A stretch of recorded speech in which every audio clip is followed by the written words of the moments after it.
चलो अब एक बहुत ही छोटी चीज के बारे में बात करते हैं जिसने अभी अभी एक बहुत बड़ी सिरदर्दी पैदा कर दी है, सेमीकंडक्टर्स।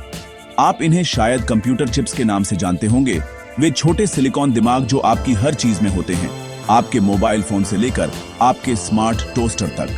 हाल ही में एक ऐसे कदम में जिसने किसी भी ध्यान देने वाले व्यक्ति को चौंकाया नहीं, अमेरिकी राष्ट्रपति डोनाल्ड ट्रंप ने एक योजना की घोषणा की है जो इन छोटे चमत्कारों को बहुत महंगा बना सकती है। उन्होंने सभी इंपोर्टेड कंप्यूटर चिप्स पर 100% टैरिफ लगाने का अपना इरादा जाहिर किया है। यह फैसला, जैसा कि हमेशा होता है, एप्पल के सीईओ टिम कुक के साथ एक मीटिंग के दौरान सार्वजनिक किया गया। अब आप सोच रहे होंगे, आखिर टैरिफ क्या होता है? और यह एक वाजिब सवाल है। इसे ऐसे समझो, कल्पना करो कि आपने सड़क के नीचे एक जगह से पिज्जा ऑर्डर किया है। इसकी कीमत आपको 10 पाउंड पड़ती है। अब कल्पना करो कि सरकार यह तय करती है कि आपके घर के बाहर से आने वाले किसी भी पिज्जा पर अब 10 पाउंड का एक स्पेशल इंपोर्टेड पिज्जा टैक्स लगेगा। अचानक आपके डिनर की कीमत 20 पाउंड हो जाती है। संक्षेप में यही टैरिफ है। यह दूसरे देशों से लाई गई चीजों पर लगने वाला टैक्स है। ट्रंप की योजना यह है कि अमेरिका में आने वाली किसी भी विदेशी कंप्यूटर चिप की कीमत दोगुनी कर दी जाए। यह कदम लाइब्रेरी में हॉर्न बजाने जितना ही सीधा है। इस बहुत बड़े टैक्स के पीछे का घोषित लक्ष्य कंपनियों को इन चिप्स को अमेरिकी धरती पर बनाने के लिए मजबूर करना है। तर्क, यदि आप इसे तर्क कह सकते हैं, तो अमेरिका की विदेशी मैन्युफैक्चरिंग पर निर्भरता कम करना है, खासकर एशिया से, जो वर्तमान में ग्लोबल सेमीकंडक्टर बाजार पर हावी है। ट्रंप एडमिनिस्ट्रेशन मूल रूप से टेक दुनिया को यह कह रहा है, आपने एक अच्छी ग्लोबल सप्लाई चेन बनाई है। यह शर्म की बात होगी अगर कोई इसे टैक्स लगाकर खत्म कर दे। यह घोषणा एडमिनिस्ट्रेशन द्वारा ज्यादातर इलेक्ट्रॉनिक्स के लिए टैरिफ पर एक अस्थायी छूट दिए जाने के कुछ ही महीनों बाद आई है, जिससे यह एक काफी नाटकीय पॉलिसी यू टर्न बन गया है। बेशक एक पेंच है, या यूं कहो कुछ चुनिंदा लोगों के लिए एक get out of jail free card है। व्हाइट हाउस ने यह साफ कर दिया है कि कोई भी कंपनी जो पहले से ही अमेरिका में चिप्स बना रही है या ऐसा करने के लिए कमिटेड है, उसे इस 100% टैरिफ से छूट मिलेगी। यह सिर्फ एक पॉलिसी नहीं है, यह एक बड़ा अल्टीमेटम है।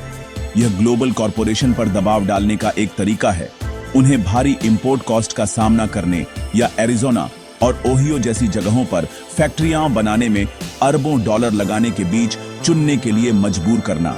यह एक महत्वपूर्ण इंडस्ट्री को वापस लाने की एक बोल्ड, एग्रेसिव स्ट्रेटजी है और पूरी दुनिया यह देखने के लिए देख रही है कि पहले कौन झुकता है।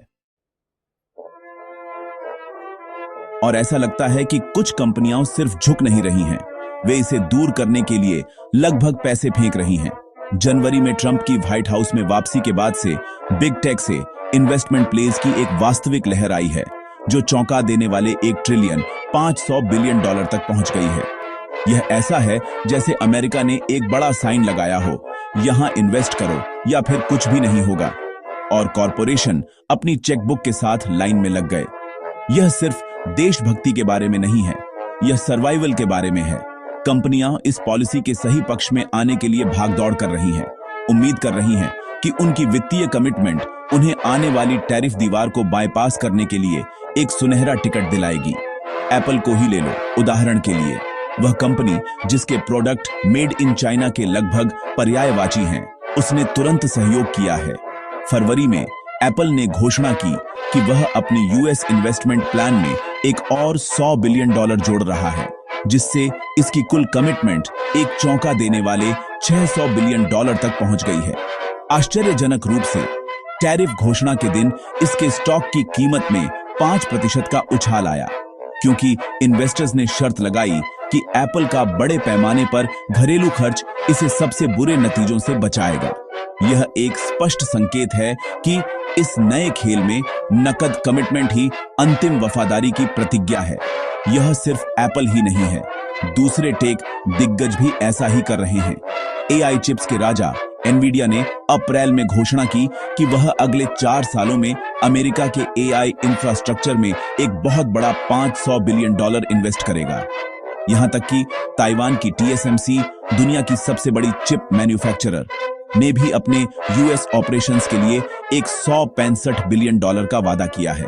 फिर टेक्सास इंस्ट्रूमेंट्स है, जिसने नई अमेरिकी फैक्ट्रियों के लिए $60 बिलियन तय किए हैं, और ग्लोबल फाउंड्रीज ने न्यूयॉर्क और वर्मोंट में अपनी सुविधाओं का विस्तार करने के लिए $16 बिलियन लगाए हैं।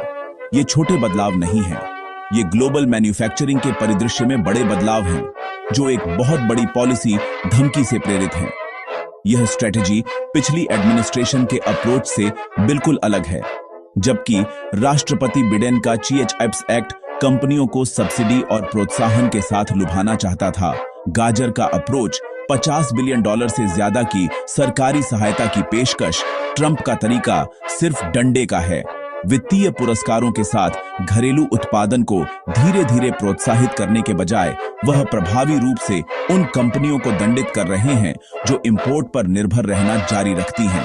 यह कृपया यहां बनाओ, हम तुम्हारी मदद करेंगे, से यहां बनाओ वरना तुम्हें अफसोस होगा में बदलाव है।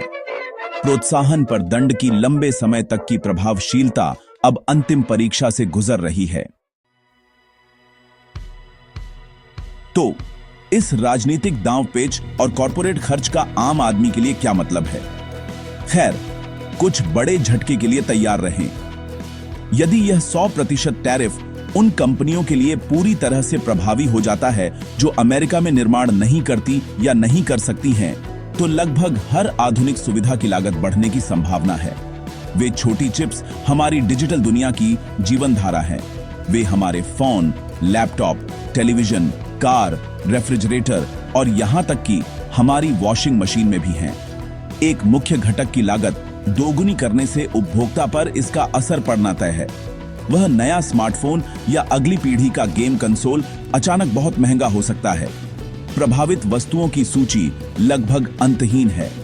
ऑटोमोटिव इंडस्ट्री, जो पहले ही महामारी के दौरान चिप की कमी से जूझ चुकी थी, एक और संकट का सामना कर सकती है। आधुनिक कारों में हजारों व्यक्तिगत चिप्स हो सकते हैं, जो इंजन मैनेजमेंट सिस्टम से लेकर इंफोटेनमेंट स्क्रीन तक सब कुछ नियंत्रित करते हैं।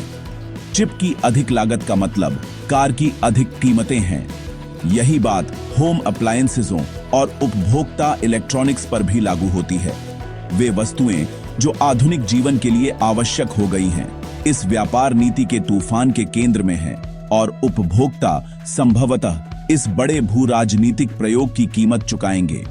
यह स्थिति कंपनियों को अविश्वसनीय रूप से मुश्किल स्थिति में डालती है। जो लोग तुरंत यूएस में उत्पादन नहीं कर सकते हैं, उनके लिए टैरिफ उनके लाभ मार्जिन को नष्ट कर सकता है। उन्हें एक गंभीर विकल्प का सामना करना पड़ेगा: भारी नई लागत को झेलना और अपने लाभ को गायब होते देखना, या लागत को अपने ग्राहकों पर डालना और व्यवसाय खोने का जोखिम उठाना। यह विशेष रूप से छोटी कंपनियों के लिए सच है, जिनके पास एप्पल या एनवीडिया जैसे विशाल नकद भंडार नहीं है। वे छूट पाने के लिए अरबों के नए निवेश का वादा नहीं कर सकते। उन्हें बस जीवित रहने के लिए कीमतों में काफी वृद्धि करनी पड़ सकती है, जिससे वे अप्रतिस्पर्धी हो सकते हैं। बेशक नीति का विवरण निराशाजनक रूप से अस्पष्ट बना हुआ है। आज तक कोई औपचारिक टैरिफ आदेश जारी नहीं किया गया है। महत्वपूर्ण प्रश्न अभी भी अनुत्तरित हैं। उदाहरण के लिए, छूट कमाने के लिए यूएस में विनिर्माण के रूप में वास्तव में क्या योग्य है, और यह नीति तैयार उत्पादों को कैसे प्रभावित करेगी, जैसे कि एक आईफोन जो चीन या भारत में असेंबल किया जाता है, लेकिन इसमें विभिन्न स्रोतों से चिप्स होते हैं। यह अनिश्चितता बिजनेसों के लिए अराजकता पैदा करती है, जो भविष्य के लिए योजना बनाने की कोशिश कर रहे हैं, जिससे वे निलंबित एनिमेशन की स्थिति में रह जाते हैं, जबकि वे एक ऐसी नीति के बारीक प्रिंट का इंतजार कर रहे हैं जो उनके पूरे उद्योग को नया आकार दे सकती है। यह आक्रामक टैरिफ स्ट्रेटेजी किसी खाली जगह में नहीं हो रही है। यह एक बहुत बड़े और तेजी से तनावपूर्ण अंतरराष्ट्रीय शतरंज के खेल का हिस्सा है।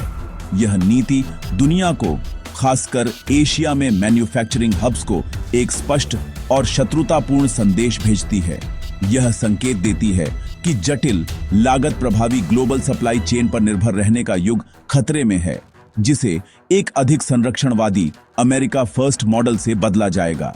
यह कदम अन्य देशों से जवाबी कार्रवाई को आमंत्रित कर सकता है, जिससे संभावित रूप से एक व्यापक व्यापार युद्ध छिड़ सकता है जो सिर्फ सेमीकंडक्टर्स से कहीं आगे चला जाएगा, जिससे दुनिया भर में आर्थिक अस्थिरता पैदा होगी। यह नीति इंटरनेशनल रिलेशंसों के संबंध में भी एक स्पष्ट रेखा खींचती है। राष्ट्रपति ट्रंप पहले ही संकेत दे चुके हैं कि चीन को रूस के साथ अपने व्यापार के लिए इसी तरह के टैरिफ का सामना करना पड़ सकता है, और यह सेमीकंडक्टर नीति बीजिंग पर दबाव डालने के लिए उनके शस्त्रागार में एक और उपकरण लगती है। यह एक कार्यकारी आदेश के ठीक बाद आया है, जिसने भारत द्वारा रशियाई तेल खरीदने के जवाब में सभी इंडियाई सामानों पर टैरिफ को 50% तक दोगुना कर दिया था, जबकि दक्षिण कोरिया, जापान और यूरोपीय संघ जैसे सहयोगियों को मौजूदा व्यापार सौदों के कारण 15% की कम टैरिफ दर का सामना करना पड़ सकता है।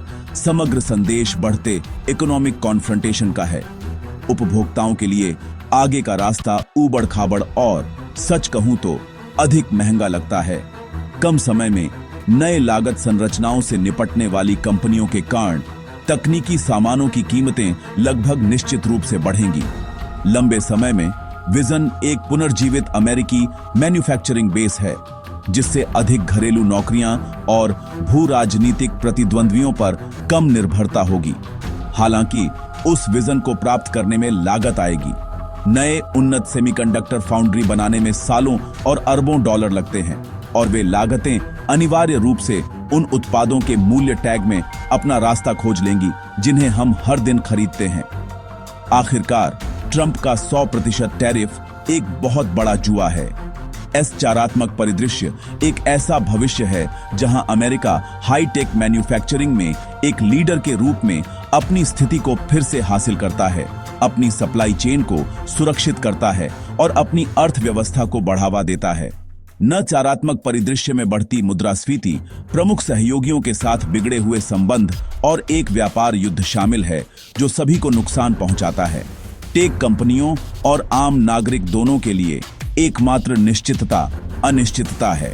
दुनिया को अभी अभी एक शक्तिशाली और संभावित रूप से बहुत महंगा अनुस्मारक मिला है कि हमारे जीवन को शक्ति देने वाली छोटी चिप्स एक बड़े वैश्विक शक्ति संघर्ष के केंद्र में हैं।